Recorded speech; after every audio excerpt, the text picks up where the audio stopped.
හයලුනි කොහොමද සුබ සන්ධ්‍යාවක් කැමම හොඳින් කියලා හිතනවා. තවත් නරකාරංචයක් තියෙනවා ඉතින් කියන්න මේ දවස්වල මේක නම් ඉතින් සෞදිවල ඉන්න අයට තමා ගොඩක්ම බලපාන්නේ.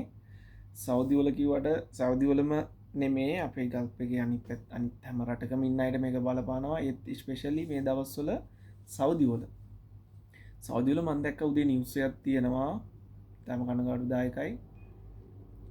හැබැයි එහෙම කරන්න නැතුවත් බෑ ඉතින් මොකද ගොඩාක් කට්ටිය අන්ලීගල් වැඩ කරනවා.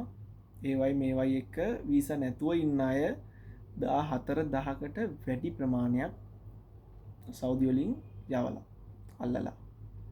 ඒක නිසා මොනෝහරි යම් දෙයකින් මොනෝහරි අපහසුතාවයකින් කාරු හරි ඉන්නවනම්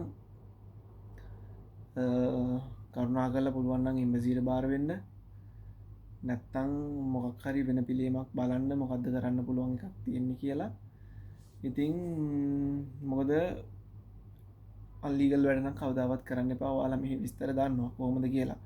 මම දැක්කා අද කුවෙට් නිවුස් වල දාලා තියෙනවා ලංකාවේ කෙනෙක් මෙහි ඇවිල්ලා පරවාණි හරි පාහිල් හරි අරක්කු පෙරලා පොලිසියෙන් අල්ලලා. එහෙම වැඩ කරන්න එපා. ඉතින් මෙහා ආපුවම මේ අපේ රටක් නෙමේ. මේ ආපුවම පරිස්සමින් තමන්ගේ වැඩ ටික කරගෙන ඉන්න. සෞදිල කට්ටිය ඒගොල්ලන්ටත් කියන්න තියෙන්නේ අපේ සහෝදරයෝ ඉන්නේ හැමෝම. ඉතින් ඕගොල්ලමුත් මොන හරි දෙයකින් මොන හරි වීසා ප්‍රශ්නයක් මොන හරි තියෙනවා නම් ඒවා ඩොකියුමන්ට් හදාගන්න බලන්න. එම්බසිය දැනුවත් කරන්න මොන හරි පේපර් එකක් ආරමිය අතේ තියාගන්න යනකොට එනකොට එළියට. එහෙම ඉන්න.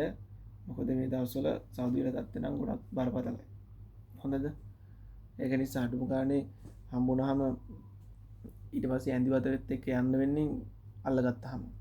ඒක නිසා මගේ යාළුවනේ ගොඩක් පරිස්සමෙන් ඉන්න.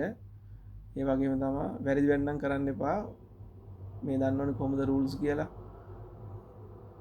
ඒ විදියට ඉන්න එහෙනම් පරිස්සමෙන් ජය වේවා. මොන හරි දෙයක් තිබ්බොත් එහෙම ඒක අප්ඩේට් එකක් දෙන්නම්.